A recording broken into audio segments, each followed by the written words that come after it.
Бул Кудайберген Чороев, Кыргыз милициясынын ардагери. 97 жашта. Бирок анын жүрөгүндө дагы деле кызматтын оту бар. Анын өмүрүнүн ар бир күнү элге кызмат кылуу менен өткөн. Ал бүгүн дагы ошол жол менен бара жатат. Кызматка, намыска, тартипке болгон сүйүүсүн жүрөгүндө көтөрүп.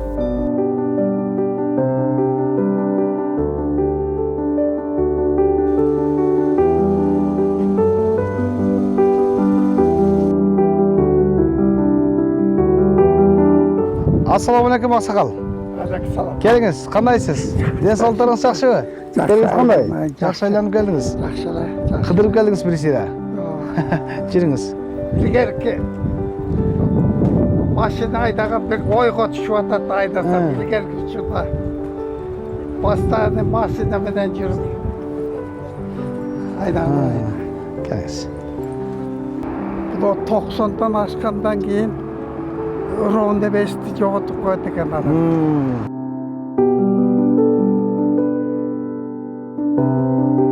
Президентибиз жакшы болуп, элге карап, элдин ичинде элге кызмат кылган биздин органга карап, жакшы болду абдан. Мен бир айткым келет, жолдош министрибизди биздин органды мактап кетти. 27 задание тапшырсак 27'si толук аткарыптыр деди. Ошондо мен балама бул министримге батамды бердим.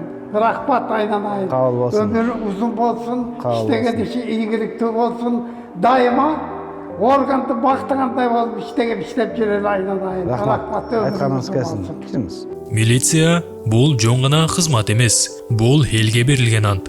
Бул дубалдардын ар биринде эмгек, ар намыс жана элге берилгендиктин изи бар. Кудайберген Чороев ошол баалуулуктардын тирүү күбөсү. Үчүнчү көз ушул жерде мектептердин баарын көрүп турабыз. Мектепти, бала бакча, мечиттердин, көчөлөрдү бардыгын. Жада калса биздин кызматкерлерди да ошол жерден карап турабыз. Эмне жумуш кылып атат. Бул көзүбүз өчпөйт. Эки көзүбүз уктаса дагы үчүнчү көзүбүз уктабайт. Түнү күнү карайбыз биз. Кылмышкерлердин бетин ачууда көп жардам берет да, бул өзү көп жардам берет.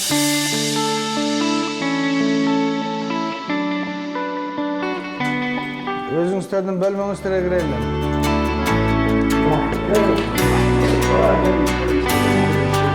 Ассаламу алейкум. Кандайсыз? Жакшыбы?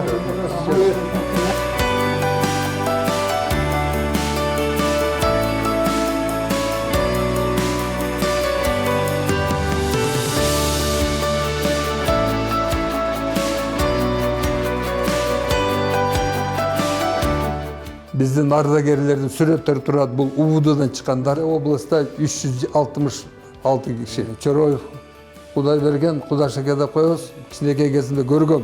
Ошо милиция кирелек убагында көргөм. Бул кишини биз баягы ар кандай мероприятие болсо бирге чакырабыз.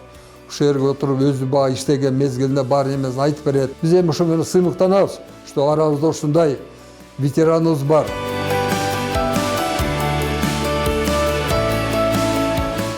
Кандай отурасыздар? Жакшы отурасыздарбы? Саламат. Аксакал, мен башчынын орун басарымын. Жүрүңүз эми бул жактагы башкармалыктын шарттары менен мен эми сизди тааныштырайын. Абдан жакшы болот. Жүрүңүз. Абдан жакшы болот.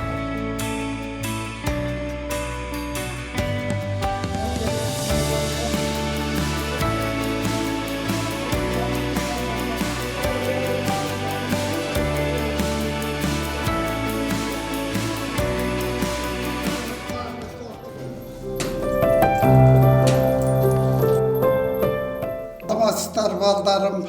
Салам болуңуз. Бул орган деген өзү орган иштеш абдан эле кыйын.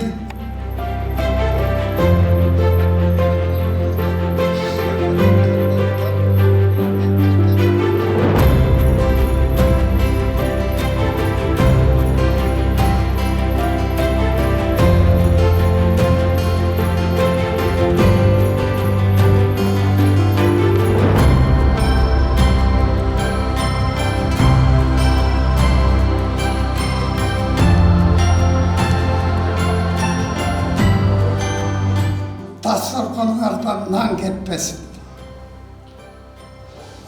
Kolonlardan koy ketmesin. Cahitlerden bal ketmesin. Büyülerden kut ketmesin. Allah. Ay çakıştılar. Batasın.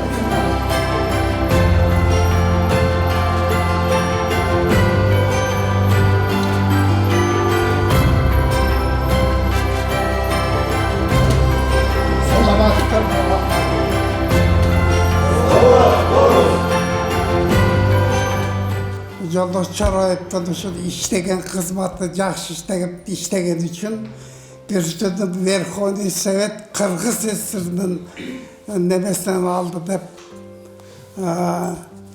apket tapşırdı.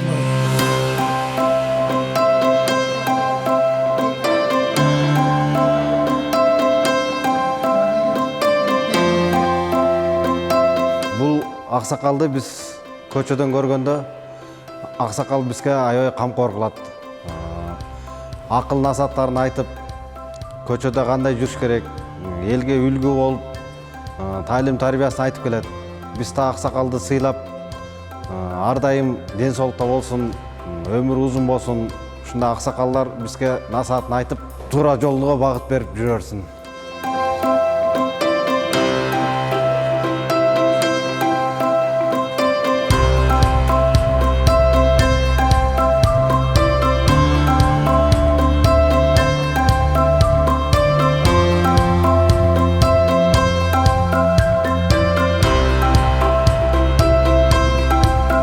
Бұл жер, мынакей балдар тамақтан отырған жер, ушул жер. Babamlar tatlı olsun ballarım.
Ардагердин изин улап, бүгүн анын жолун жаш кызматкерлер улантып жатышат. Ар бир форма кийген ул элдин ишеничин алып жүргөн адам. Буйрукка кезмет оңго. Алды карай кадам, да.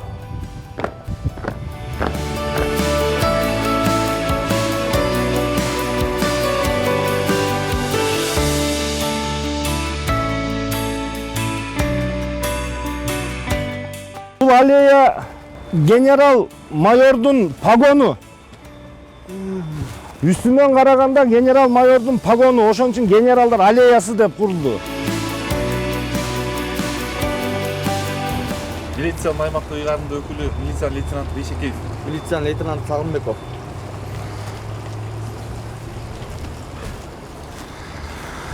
Аксакал, бул милициянын участкалык инспекторунун боди камера. Бул камера кызматкер эмне жумуш кылып жатканын бүт көрсөтүп, алдагы кырдаалдык борбордо тартылып көрүнүп турат. Эртең менен 8:30 кечки 7-ге чейин ушул жерде илинип жүрөт. Элге сылык мамиле, сервистик тейлөө көрсөтүү, кызматкерлер эмне жумуш кылып атканын, бул жыгылып калса, милиция жыгылып калды деп айтып турат бул өзү. Бұл қызматшының контролі да. Ооба. Қызматшының контролі. Қайықта емден қылып жүргенде. Енді ақырқы техника, заманда техниканы заманы болды. Абдан да жақсы. Бұл қызматшылар қайда жүрі, емден қылып жүрі, емден іш қылып атыры, көзін қарап көріп тұрсын. Бұл абдан жақсы. Жүріңсем. Жақсы кәді. Айдан бақытты болғаны. Рахмат. Келіңсем.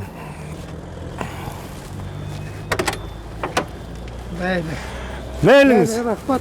Жақсы, аман есен жетіп алыңыз. Жақын сенде жолға. Жолығауыз, бұйырса жолығауыз, ақсақал, жолығауыз.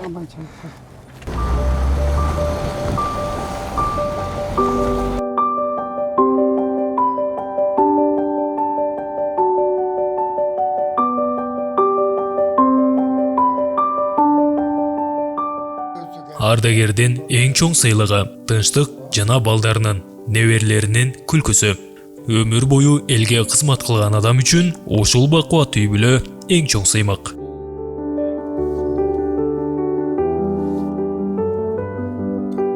Атам болсо өмүр бою өзүнүн немесин кызматын өкмөткө арнап иштеп, ошо менен пенсияга чыкты.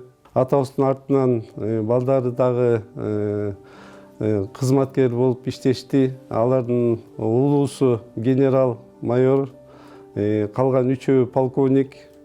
Биз болсо ошолордун туубуз бул жерде. Айылда калганбыз атам менен. Неберелерден да бар, азыр милициялар болуп иштеп жүрөт. Буйруса алар дагы генерал болобуз деп жүрүшөт. Атабыздын балдарына катары биз сыймыктанабыз. Ушу атабыз 98-ке чыгайын деп калып, чыкса дагы ушу элим жерим деп күйүп өсүп жүрөт. Кудайберген Чороев 1928 жылы Талас районунун Көгөй айылында туулган. 1947-1949 жылдары Орусиянын Москва шаарында аскерде кызмат өтүп, Свердлов облусунда согуш жылдарында соттолгон жарандарды коштоп жүрүү тобунун башчысы болгон. Аскерден келгенден кийин ички иштер органдарына кабыл алынып, 30 жылга жакын кызмат өтүп, 1978 жылы ардактуу эс алууга чыккан. 19 жыл облустагы социалисттик менчиктүү урдоо жана алып сатарлык менен күрөшүү бөлүмүн жетектеген. Кудайберген аксакал жубайы Бермет апа менен 10 баланы тарбиялап өстүргөн. Азыркы учурда 32 небере, 31 чөйрөнүн сүйүктүү чоң атасы. Соғышқа қатысқан жоқпын. 28 жыл жаңы башталғанда соғыш тоқталды. Мен соғышқа алып кететелі. Анда алучурда фондо деген жылқы бар болчу. Только соғышқа чоғылтылған жылқы соғышқа алып кетіп, аскерлер имет деген. Ана маға бұрон беріп, тоқтатып қалып, мен ошо бұрындың себетінен қалып қалған бұл жерде. 47-ші жылы соғыш біткенде мен аскерге алды. Аскерге войскамыдыға түшкелттірім. Мен войскамыда город Ижевский деген жерге аскерге войскамыдыға ошо жерге апарды бізді. Чоң завод бар екен, танка чыгарат екен город Ижевскийден. Пулемет, автомат, мылтык чыгарат екен. Дал ошол заводта иштеди. Турдук 5 жыл ошондо аскерде жүрдүм. 5 жылдан кийин келдик. Аскерден келгенден кийин мен үйленип, органга иштеп, 10 балалы болдук. 7-өсү эркек, 3-өсү кыз. Арнамыз элге кызмат, тынчтык бул муундан муунга өтчү мурас. Кудайберген Чороев сыяктуу ардагерлер ошол мурастын тирөгөөлөрү.